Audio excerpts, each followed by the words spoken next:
Chairman Peoples Party Bilawal Bhutto ने शिकवा किया है कि मीडिया और सोशल मीडिया पर पाकिस्तान पीपल्स पार्टी के मंसूबे की कवरेज नहीं की जाती। पेशावर में खवातीन कन्वेंशन से खिताब में उन्होंने दावा किया कि पीपल्स पार्टी के गुर्बत से निकालने के कर्ज प्रोग्राम में वापसी का तनासब 99% है। जो हमारे बैंक्स है, जो हमारे हुकूमतें हैं, वो बड़ा बड़ा कर्ज दिलवाते हैं अशराफिया को, बिजनेस कम्युनिटी को, इंडस्ट्रीज को, इन सब को बड़ा बड़ा कर्ज दिलवाते हैं।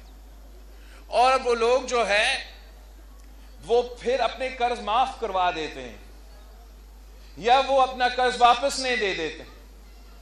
मगर मैं आपको बताऊं कि जो पीपल्स पॉवर्टी एलिविएशन प्रोग्राम है वहां मेरा 99% रिटर्न है। आजकल प्रोपेगेंडा का दौर में, मीडिया के दौर में, सोशल मीडिया का दौर में, और जब ये नफरत और तकसीम की पुरानी सियासत अरूज पे है, तो इस किस्म का पॉलिसी पे, अवाम की फलाह पे, अवाम की खिदमत के मंसूबे को वो कवरेज नहीं दिया जाता है।